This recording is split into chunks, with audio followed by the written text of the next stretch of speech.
dia para você que está em casa. Bom dia, Escola de Profetas. Bom dia. É muito bom que você que está em casa se juntou aqui conosco. Tem um verso que o salmista ele diz: alegrei-me quando me disseram, vamos à casa do Senhor.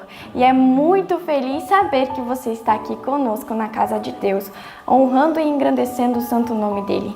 Bom dia, irmão Jonathan. Bom dia, irmã Beatriz. Bom dia, igreja. Bom dia. Bom dia a você que está em casa acompanhando mais um dia o Ano Bíblico. Que Deus continue te ajudando a todos os dias assistir o vídeo e também anotar, estudar para poder compreender e passar isso para mais pessoas.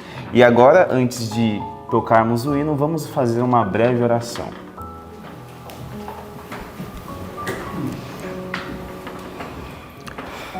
Querido Deus, bendito e agradecido seja o Teu nome por mais um dia que estamos aqui estudando o Ano Bíblico. Peço, Pai, que invita o Santo Espírito naqueles que estão em casa, em nós, para entendermos mais e mais todas estas verdades. Amém, Senhor. Proteja-nos, Pai, de todo mal, proteja-nos do inimigo das nossas almas. Que ele não tenha poder sobre nós e nem sobre as pessoas que estão assistindo esse vídeo. Amém. Que eles possam compreender e que nada os atrapalhe, Pai. Amém. Em Senhor. nome de Jesus, que todos consigam completar este ano bíblico e chegar no final do ano e dizer: Pai, está completo. Em nome de Jesus, amém. E agora nós ficaremos com o hino 375, Ao Tomar Minha Frágil Mão. Que você possa na sua casa cantar com toda a alegria, amém?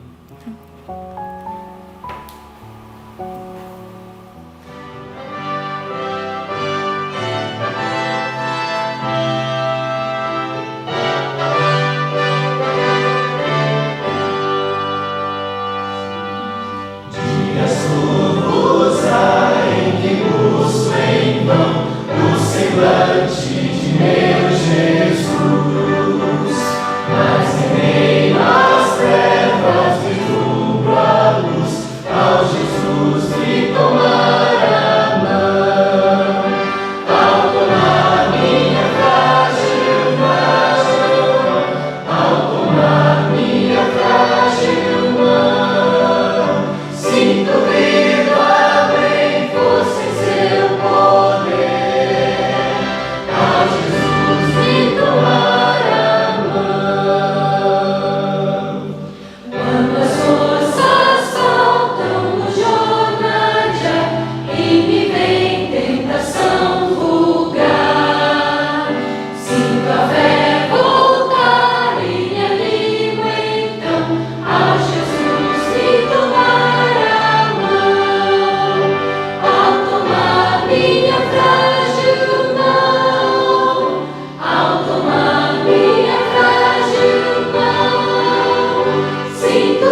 Amém. Deus seja louvado. E agora chegou uma hora muito especial. O salmista Davi, no Salmo 119, 105, ele vem dizendo: lâmpada para os meus pés é a tua palavra e luz para os meus caminhos.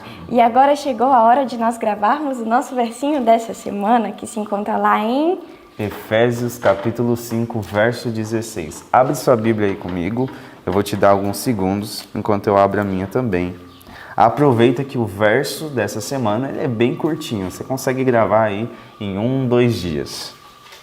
Sim. Pronto? Vamos contar? Vamos contar. 1, 2, 3. Efésios 5:16. Remindo o tempo, porquanto os dias são maus. Efésios 5:16. Efésios 5:16. Remindo o tempo, porquanto os dias são maus. Efésios 5:16. Efésios 5:16. Remindo o tempo, porquanto os dias são maus. Efésios 5:16. Amém. Vamos ficar agora com o nosso estudo de hoje. E até amanhã. Bom dia para vocês. Bom dia para você que está em casa. Louvado seja o nome de Deus e que tudo dê muito certo hoje na sua vida. Pela graça e poder de Deus, estamos estudando esse ano bíblico e nós vamos orar a Deus para que nunca deixemos de fazê-lo. Não só esse ano, mas os anos seguintes. Gênesis capítulo 23 em diante. O capítulo 23 vem trazendo algo muito importante. Assuntos de extrema importância para o reino de Deus e para a continuidade do trabalho do Senhor. Deixa eu lhe fazer uma pergunta. Você sabe por que Deus permitiu que algumas coisas que parecem tão simples fossem registradas na Bíblia? Por exemplo, por que Deus permitiu que detalhes pessoais da vida dessas pessoas ficassem registradas dentro de um compêndio que teria que servir à humanidade toda? Por que exatamente isto?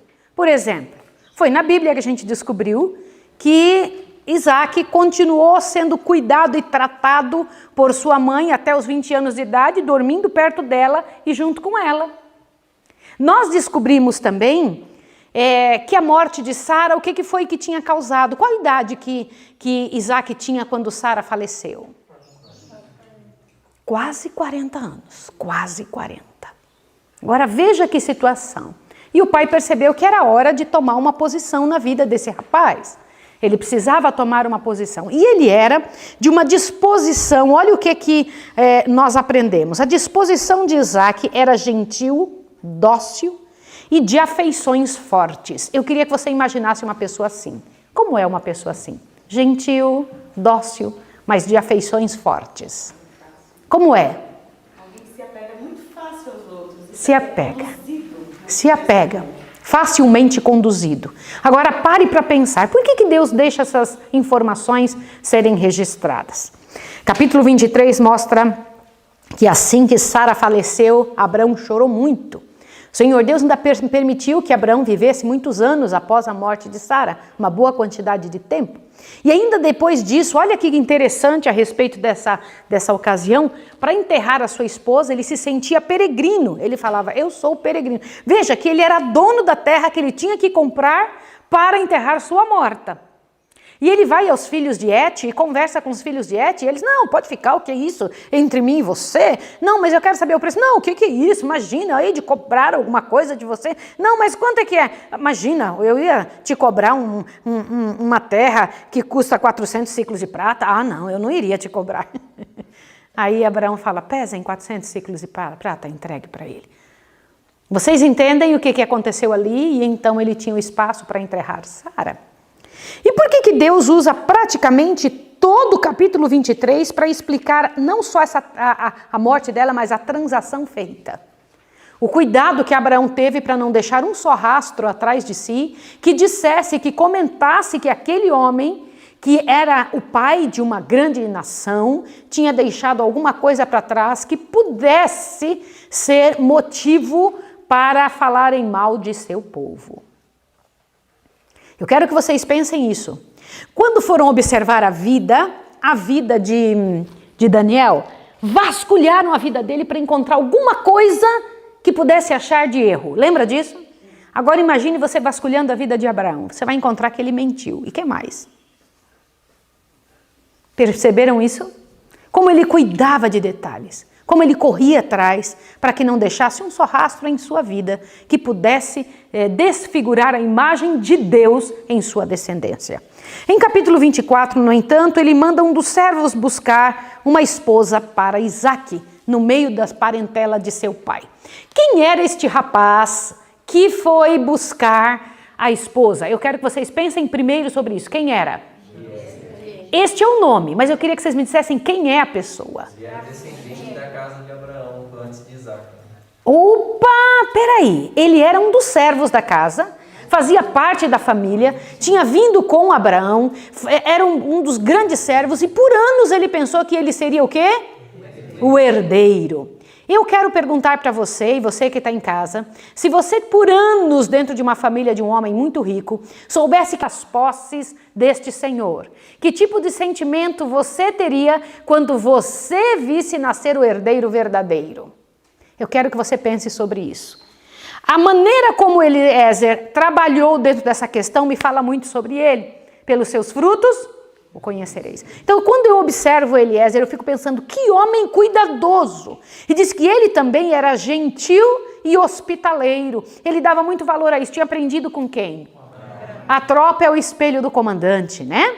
Então isso é muito sério. Lá estava o povo que tinha vivido com Abraão, tinha aprendido isso. Aliás, andarão dois juntos que não estejam de acordo. Se você vive com um grupo de pessoas que tem um tipo de pensamento e você não quer viver daquela forma, você não pode viver assim. Característica principal de Abraão era o culto ao Deus vivo, a hospitalidade, as leis do céu sendo guiadas ali. E quem vivesse com ele teria que aprender isso e viver isso. E Eliezer não foi diferente. E ele amava Ismael. Ele amava Isaque, sim ou não?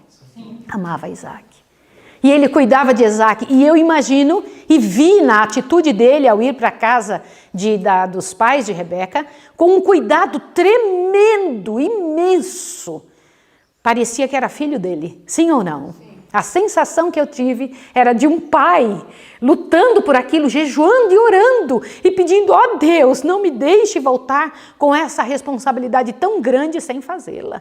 Sem me envolver com isso. Ele podia muito bem dizer, tirou o meu lugar, que se dane. Poderia dizer isso, né? Não, ele foi cuidadoso. E Deus o abençoou, sim ou não? Entrou para a história de Deus como alguém bom. E quando ele chega lá no local onde, próximo da casa dos pais, né, de Rebeca, ele pede a Deus um sinal parecido com o que ele tinha em sua casa. Vocês já pararam para pensar nesse detalhe?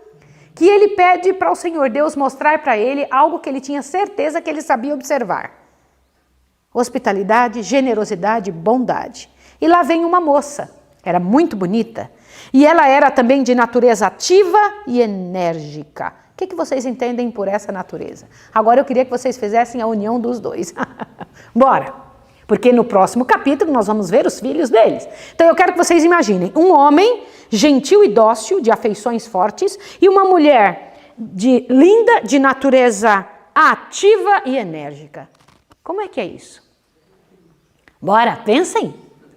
Vocês têm esses detalhes na lição de hoje. Agitada, rápida para fazer as coisas. Zum, zum, zum. Né? Ativa e enérgica. O que ela fazia era esperta, tinha esperteza e era muito bonita. E ele observou e ela, você me dá um pouco? Claro, eu te dou água assim agora. Não só para você, mas para os cabelos, para tudo. Vocês já pensaram alguém tirando água e ele parado olhando para ver que hora que ela ia perder a paciência. E ela não perdeu a paciência, né? Imagine que ela não reclamou. Imagine ele observando, falou, quem é teu pai? De onde você é? E ainda ela por cima ainda tem um espaço para você se você quiser descansar. Vocês podem imaginar um negócio desse? Que bonito, né? E aí ele pega e fala, meu Senhor me abençoe, e deu presentes para ela. Umas pendentes, deu uma série de coisas para ela, tinha trazido muitos presentes, e ela volta para casa trazendo esses presentes. Eu quero que você seja chamada a atenção para um detalhe que a Bíblia registra em Gênesis 24, versos 28 e 29 e 30. Por favor, leia isso junto comigo. E a donzela correu e fez saber estas coisas na casa de sua mãe. E Rebeca tinha um irmão cujo nome era Labão. Labão correu ao encontro daquele varão à fonte. Por quê? E aconteceu que quando ele viu os pendentes e as pulseiras sobre as mãos de sua irmã, e quando ouviu as palavras de sua irmã Rebeca, que dizia, assim me falou aquele varão, veio o varão, e eis que estava em pé junto aos camelos, junto à fonte. Quando ele percebeu que o homem tinha o quê? Olha aqui. O que ele fez? Saiu correndo à fonte, falou, vamos chamar ele e trazer para dentro de casa. Eu quero que vocês guardem essas 3 informações. O caráter de Isaac, o caráter de Rebeca e o caráter de Labão. Vocês precisam manter isso na mente. Qual era o caráter de Labão? Ele estava querendo muito atender aquele parente e trazer para casa e dar tudo que podia para o parente, era isso? Pensem, raciocinem. A Bíblia não dá esse indicativo para nós. A Bíblia dá um indicativo que ele era um ambicioso, ele interesseiro, sim ou não? Quando ele viu, ali diz, ele correu e foi encontrar-se com o homem. Agora eu preciso comentar uma coisa com você. Isso me faz pensar muito, né? Vocês sabem que, por que era que Isaac atendeu o que o pai estava decidindo para ele? Não atender a opinião dos pais para esta área da vida era considerado uma desonra. Hoje em dia, eu sei que cada um escolhe pelo seu próprio gosto o que está errado, porque toda pessoa deveria buscar orientação de Deus e pedir para Deus, Senhor, como é que eu devo fazer? E confiar nos pais, para que os pais tivessem a participação nessa escolha tão séria da vida. Ao perguntar, pai, mãe, é esta pessoa que o senhor acha que... Como é que é essa pessoa aqui? Mãe, o que a senhora pensa, moça? Deveria ser assim. Eu estou gostando daquela pessoa, me chamou a atenção. Mas qual é a sua opinião antes de qualquer compromisso? Nenhuma pessoa era obrigada a ficar com o que os pais aceitassem, que eu achei muito bonito isso, olha. De ninguém se exigia casar com aquele a quem não podiam amar. Mas, na concessão de suas afeições, o jovem era guiado para discernimento de seus pais experientes e tementes a Deus. Era considerado uma desonra para os pais e mesmo crime seguir caminho contrário. E mesmo crime. Deixa eu comentar um detalhe. Quantas decisões erradas por alguém que não está pronto e amadurecido suficientemente para este momento. Que terrível. Pessoas muito jovens. Eu quero comentar uma coisa com você, pai e mãe que está em casa. Uma pessoa não está pronta e amadurecida antes de uma certa idade. Por exemplo, o corpo de alguém fica pronto para gerar outro corpo, outra pessoa. Aos 18, 19 anos a pessoa está madura, fisicamente, mas não emocionalmente. E não se pode ter um filho ou levar um casamento só porque o corpo está pronto. A parte principal dessa equação é a mente, e a mente ainda não está pronta. As afeições não foram desenvolvidas. A pessoa não tem capacidade ainda de tomar decisões que fiquem para a vida toda. E então, aos 25 anos de idade, a pessoa está pronta. Algumas decisões não voltam mais atrás. Eles tomam decisões assertivas, decisões sérias. Agora me responda, pai e mãe que estão em casa. Como que pode alguém, aos 12, 13 anos de idade, começar a namorar? Nem o corpo pronto, nem a mente. O que você acha que a pessoa vai fazer com as emoções que são naturais da quantidade de hormônios que estão correndo pelo corpo da pessoa, aquela bagunça de quantidade de hormônios? Me responda, o que você acha que uma criança, uma pessoa sem amadurecimento nem físico nem emocional, está fazendo envolvido com outra também que não tem amadurecimento emocional? Eu me impressiono hoje em dia com esse tipo de situação. E por que os pais permitem? O que tem? É um namoro. Você sabe para que era namoro? Namoro diante de Deus era para casar. O que uma criança está fazendo namorando? Pare para pensar. Você tem que começar a analisar isso. E outra coisa importante que os pais devem começar a fazer é orar pelo cônjuge do filho, ainda que ele seja tão pequenininho. Você tem que orar por isso, é verdade. Pede, Senhor, permita em nome de Jesus que meu filho seja uma pessoa adequada para um dia a tua escolha. Me ajude a preparar meu filho, minha filha, para a tua escolha, Senhor. Me ajude a ensinar meu filho a procurar alguém e a ir atrás de alguém que o Senhor queira. Que o Senhor traga esta pessoa, que o Senhor faça como fez sempre. Aliás, como foi que Adão e Eva casaram? Quem foi que apresentou um ao outro? Este era o plano de Deus. Deus apresentando, Deus trazendo, porque Deus não erra.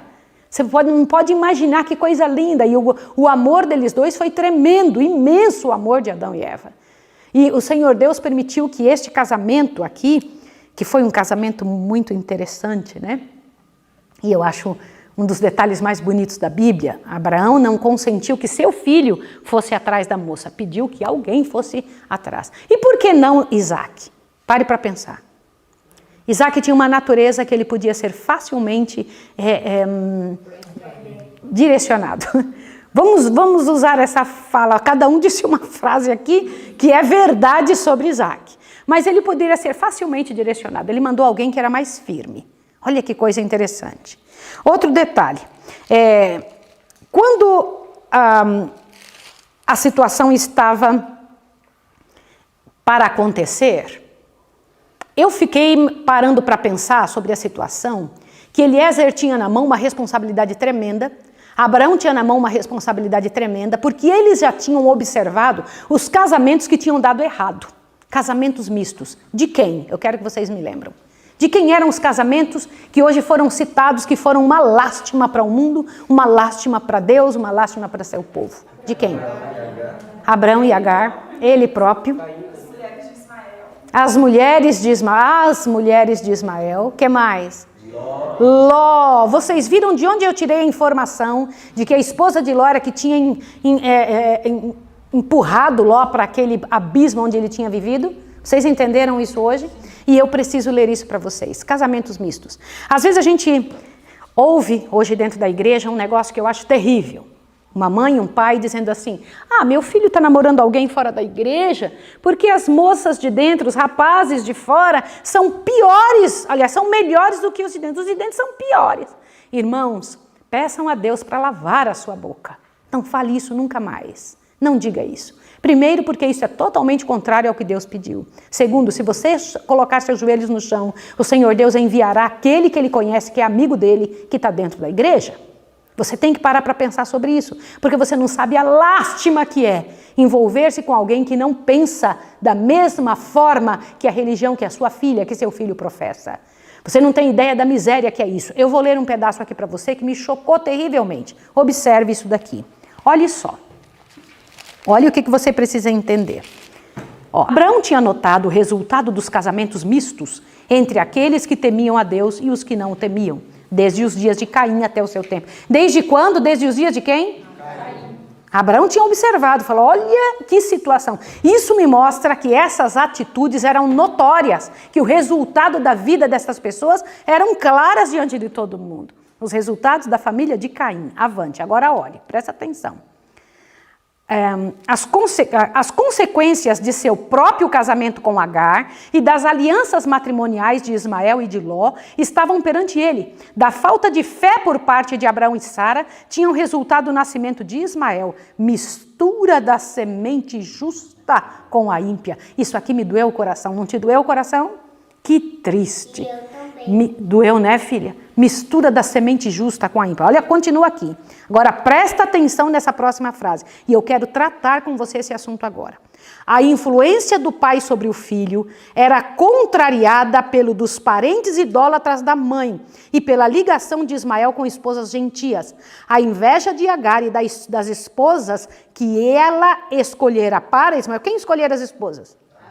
A mãe escolheu um monte de esposa para Ismael, sim ou não? Avante, olha aqui. Rodeou sua família como uma barreira que Abraão em vão se esforçou por sobrepujar. Deixa eu comentar. Abraão tentava fazer alguma coisa por Ismael, sim ou não? Sim. E quem que não permitia? Agora eu quero que você analise comigo. Por que Agar não permitia que Abraão ajudasse o filho a andar nos caminhos do Senhor? Por quê? Eu quero que vocês analisem comigo. Gente, essa parte é importantíssima para você fixar sua mente agora no que você vai fazer na sua vida na área matrimonial.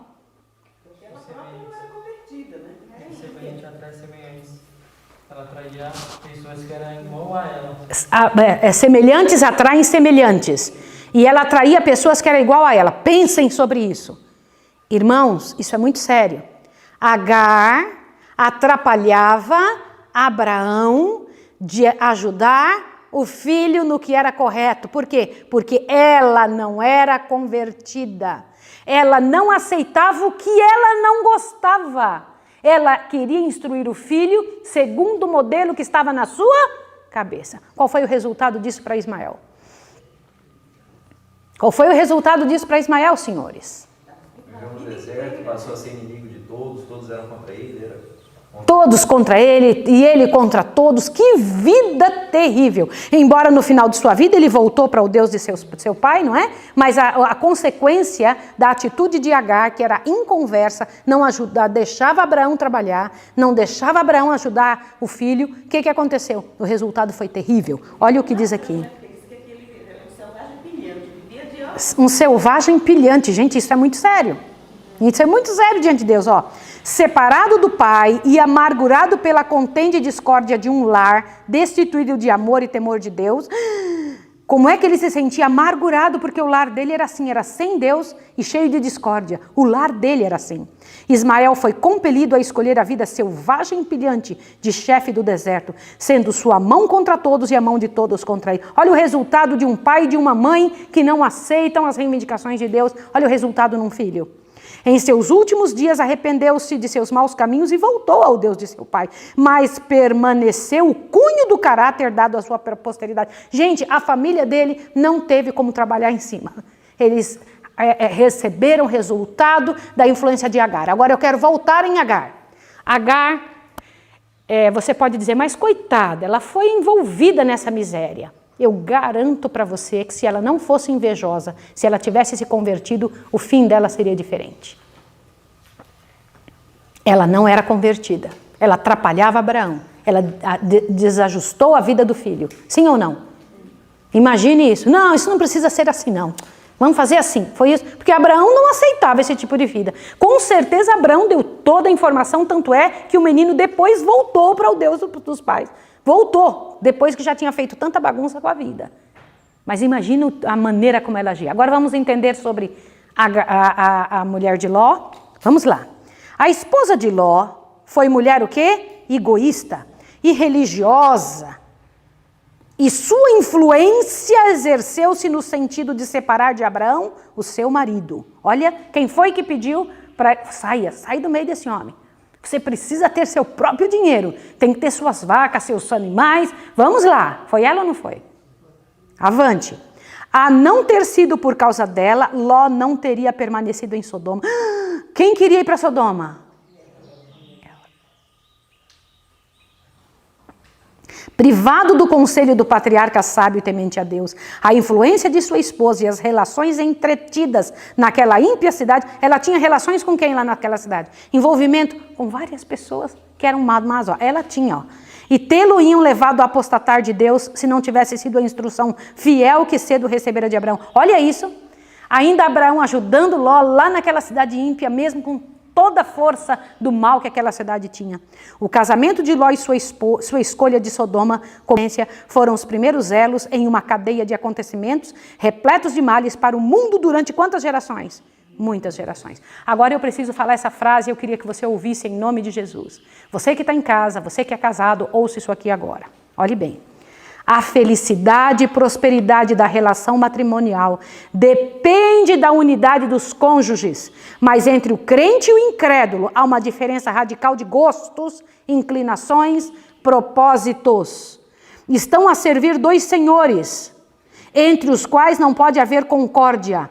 Por mais puros e corretos que sejam os princípios de um, a influência de um companheiro ou companheira incrédula terá uma tendência para o quê? Para afastar de Deus. Não tem jeito. Irmãos, não existe casamento que perdure se os dois não pensam igual. Então o Senhor Deus diz aqui abertamente, claramente, que união pode haver entre a luz e as trevas. É condenado diante de Deus o envolvimento entre uma pessoa de uma fé e outra pessoa que não professa a mesma fé. Sim ou não? O nome disso Deus chama de jugo desigual. E o que é jugo desigual também? Quando os dois não têm o mesmo propósito. Imagina o tanto de discórdia. Eu não gosto disso, mas eu gosto e acabou. Imagina isso. Eu aceito, mas eu não aceito, não acho que isso está errado. E acabou. Imagine isso na cabeça dos filhos. Como é que os filhos vão crescer? Confusos, cheios de dificuldades, com angústia, assim, claro que eles vão pender para o lado mais fácil, né?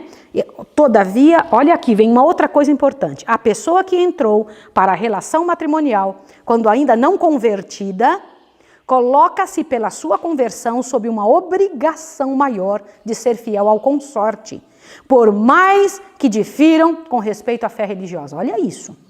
Todavia, as reivindicações de Deus devem ser postas acima de toda a relação terrena. O que Deus diz aqui? Que as reivindicações de Deus estão acima do quê? De qualquer, até do casamento. Sim ou não? Vocês entenderam a seriedade disso? Olha aqui. Mesmo que provas e perseguições possam ser o resultado, com espírito de amor e mansidão, esta fidelidade pode ter influência no sentido de ganhar o descrente. Mas o casamento de cristãos com ímpios é proibido na Bíblia. A instrução do Senhor é: não vos prendais a um jugo desigual.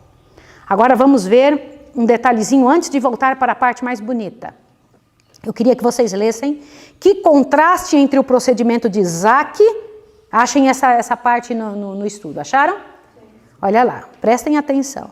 Olha só, que contraste entre o procedimento de Isaac e o que é praticado pelos jovens de nossos tempos hoje, mesmo entre os professos cristãos. Os jovens, muito frequentemente, acham que a entrega de suas afeições é uma questão na qual o eu apenas deveria ser consultado. Questão essa que nem Deus, nem os pais, de qualquer modo, deveriam dirigir. Leia agora esta frase. Eu peço a vocês que prestem atenção nessa parte agora. Muitos antes de atingirem a idade de homens ou mulheres feitos, julgam-se competentes para fazer sua escolha sem o auxílio dos pais. O que é isso? Foi o que eu expliquei no início, sim ou não? Não estão maduros, tá? Alguns anos de vida conjugal são usualmente bastante para mostrar-lhe seus erros, mas muitas vezes demasiado tarde para impedir seus resultados funestos. Pela mesma falta de prudência e domínio próprio que determinaram a escolha precipitada, dá-se a ocasião a que o mal se agrave, até que a relação matrimonial se torne o quê? Um jugo mortificante. Irmãos, o casamento pode ser uma grande bênção e uma fonte de alegria, mas pode ser um inferno se os dois não pensarem igual, se os dois não tiverem o mesmo amadurecimento, se eles não tiverem a mesma visão, o mesmo foco. Lá estava a mocinha, aceitou vir conhecer o filho de Abraão. Imaginem a cena. Agora eu faço questão de falar essa parte com todo cuidado, tá bom? Lá você quer seguir este homem para casar-se com o filho dele? Eu vou. Agora, lá vem ela com todas as moças. Você sabia que ela também veio com moças? Lá veio ela. E veio seguindo. E eu imagino o que havia no coração dela. Ela não conhecia este parente que seria seu esposo. Quem também estava expectante em casa? Isaac. Isaac também estava imaginando: meu Senhor, eu agora terei um relacionamento de vida de casado agora. Eu vou me casar, eu darei uma posteridade ao nome de nossa família, né? Eu darei descendentes à nossa família, mas entre eles nascerá o Filho de Deus. Ele sabia disso. E ele estava pensando: como é? Quem é essa moça? Então ele saiu para fazer algo que a gente tem que fazer quando estas coisas pairam em nossa cabeça. O que ele saiu para fazer? Orar, meditar no campo. Na parte da tarde, lá estava ele orando: Senhor, me ajude. Eu fico imaginando que palavras naquele coração dócil. Ele era um homem, você viu que a vida de Isaac foi uma boa vida, gente. Nós vamos estudar daqui para frente que homem bom era ele. Eu imagino que mesmo com as deficiências que ele tinha de seu temperamento, era um homem que orava muito e por isso Deus corrigiu os detalhes que faltavam. Lá foi ele orar no campo, lá foi ele clamar a Deus no campo. E ele estava ali orando. Eu imagino ele pedindo: Senhor, me torne o homem que eu preciso ser para esta moça. Senhor, trabalha por mim. E quem é obediente a Deus e quem se coloca nas mãos de Deus, Deus tem surpresas muito agradáveis. Deus tem surpresas muito grandes. E lá está ele andando. Quando ele está andando, ele olhou de longe e viu a caravana. Vocês têm ideia como é que ficou o coração desse rapaz? Tum, tum, tum, tum, tum, né? E de longe ela viu também, falou: quem é aquele senhor que está vindo? Aí Eliezer diz: é o teu Senhor. Ela, pumba, desceu do camelo, né? Imagina ela descendo e cobriu-se com o véu. Por que você acha que ela fez isso? Um casamento naquele momento.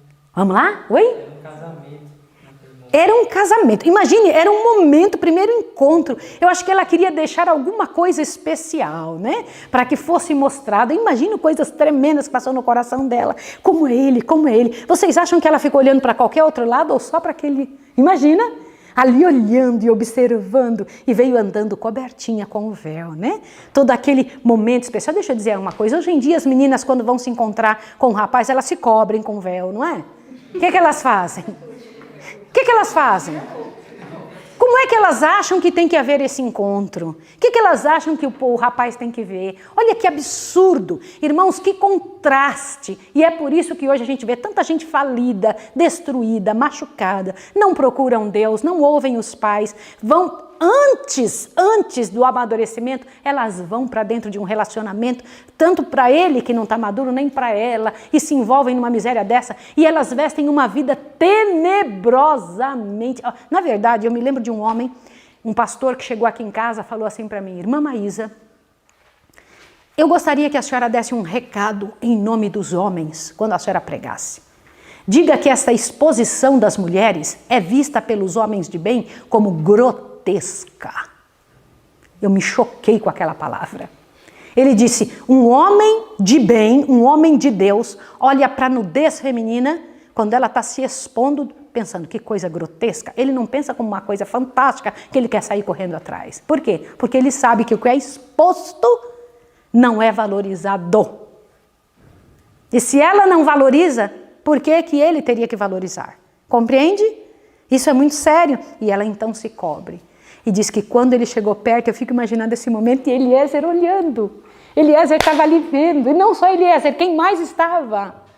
Os anjos do céu, os seres do céu. Lá estava o céu observando aquele que seria, né, um dos ascendentes de Jesus, né? Então, quando eu paro para observar esses detalhes e houve o casamento deles, ele levou para a tenda de sua mãe e então a amou e ela então se tornou sua esposa. Que moça bonita que era, mas a maior parte da beleza é a beleza interna, né? O que tinha dentro do coração, ser da semente santa. E ainda um outro detalhe, embora na casa dos pais de Abraão, né, da família de Abraão, houvessem adoradores de ídolos, ainda era o pedido a Deus: Senhor, qual deles está em melhor condição dentro dessa situação? Qual deles é melhor? O Senhor sabe, o Senhor faça a escolha. Vocês acham que não tinha outras moças além de Raquel? Além de Rebeca? Vocês acham que não tinha outra moça além de Rebeca? Tinha outra moça ou não tinha? Quem foi que escolheu para ela andar ali na frente de Eliezer? Responda. Ou vocês acham que foi acaso? Foi por acaso? Não foi, foi o Senhor que instruiu, o Senhor trabalhou os detalhes, ouviu a oração do rapaz pedindo isso de Eliezer, né? E encaminhou a moça. Eu quero dizer para você que está em casa, que pela graça e poder de Deus, o Senhor Deus pode encaminhar os casamentos de seus filhos, o casamento das pessoas que pela graça e poder de Deus ainda estão solteiras, que não têm uma família. É Deus que pode fazer isso, e quando Deus faz, o Senhor Deus cuida de detalhes. A lista, e Deus é o que concede o dom do amor. Que Deus abençoe você, que Deus nos encha de força e poder e aprendamos, pela graça e poder do Senhor, a agir segundo o costume de Deus e não o costume dessa sociedade falida. Que Deus abençoe em você, em seu relacionamento. Senhor Deus dos exércitos, ajuda-nos a te obedecer, ensina-nos a te obedecer em todas as áreas de nossa vida, mas principalmente, Senhor, nestas áreas tão sérias da história da pessoa, da história de vida das pessoas que se envolvem contigo, que têm uma responsabilidade dos últimos dias, Senhor. Ajuda-nos a manter-nos fiéis na nossa área emocional e matrimonial. Em nome de Jesus. Amém. Que Deus abençoe você e te dê um bom dia. Que Deus te fortaleça.